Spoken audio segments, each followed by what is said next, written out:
Okay, now we're going to take a quick look at the endgame strategy here, and I'm just going to use just one example, just go through it once. May not say a lot, but basically what happened is, up to this point, is that this comes from an actual game.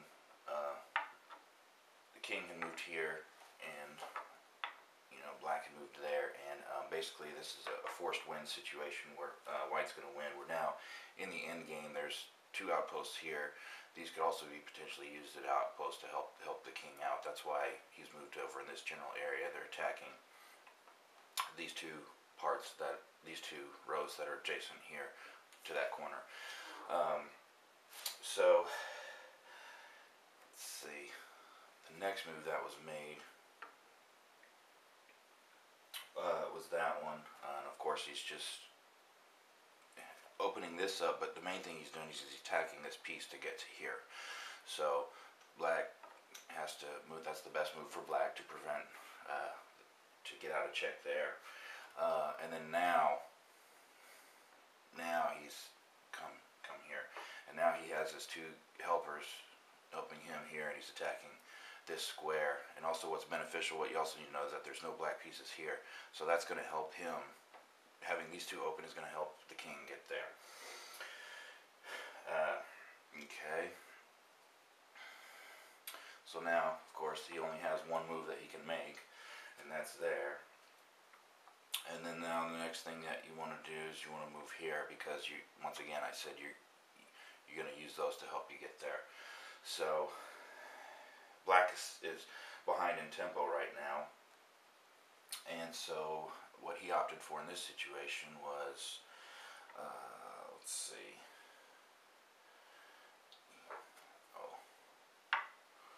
that's what he did in the game. It wasn't, let's see, and then now,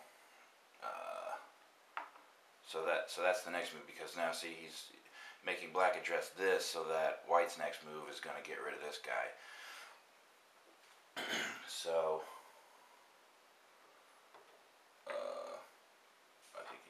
it looks like he did that.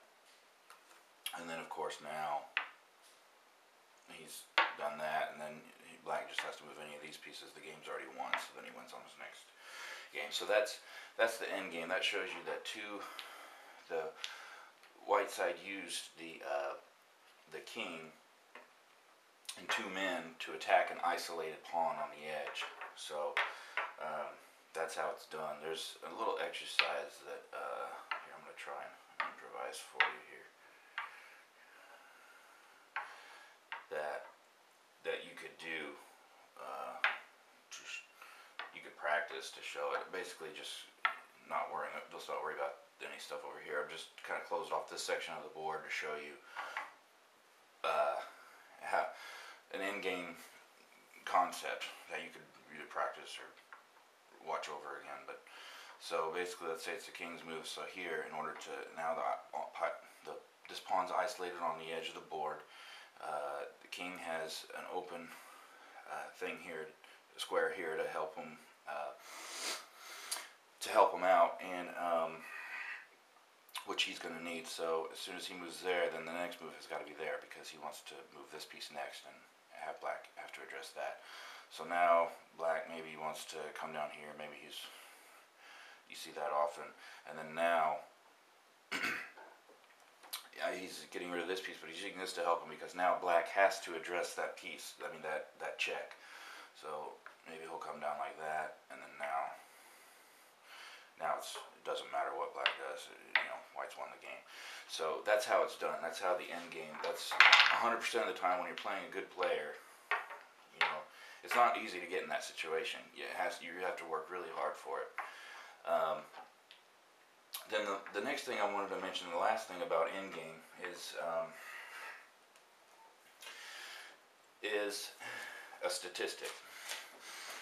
And I did a study at Dragon Heel's lair, where we took the best player, who's a grandmaster of the game, and we looked at his games, and we determined where he lands the most on the periphery of the board.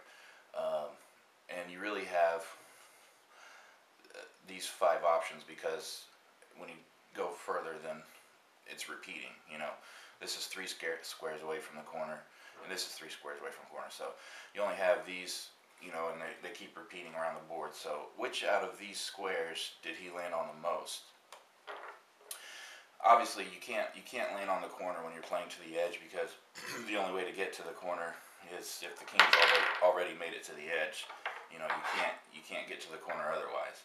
You can't get it diagonally. So when you play to the edge and edge topped, you can't. The king never lands on the corner. Those are the 4 spaces where he never lands. So it's either these 4. So we found that 60% of the time, the one that he lands on the most is this one.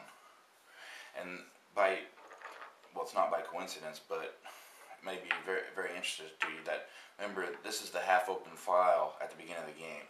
So 60% of the time he's landing on the edge from the half-open file, the file that you try and control an edge when you're playing to the edge. White controls with this piece here on the starting position. This was 60% of the time.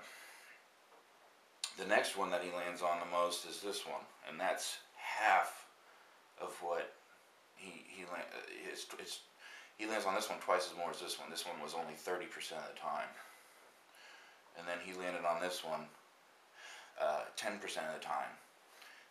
This one was 0% of the time. He won. So this one's almost kind of a fluke. It's only about 10% of the time. So it's either these two, and this one is twice as much as this one. So, well, what does that mean? Well, that means that most of the time you want to try and get your king on the half-open file that you control at the beginning. That's where the best, you want to have your king end up on the end game, and then so that also means that you have either 2 pieces on these rows, or you have 2 pieces here. Oh no, I'm sorry. That's just 2 pieces here. Yeah, I'm sorry, not the other way. So that could help you with your strategy, and in your end game. That's the best square to aim for, and the best outpost to have, the best place to isolate pawns.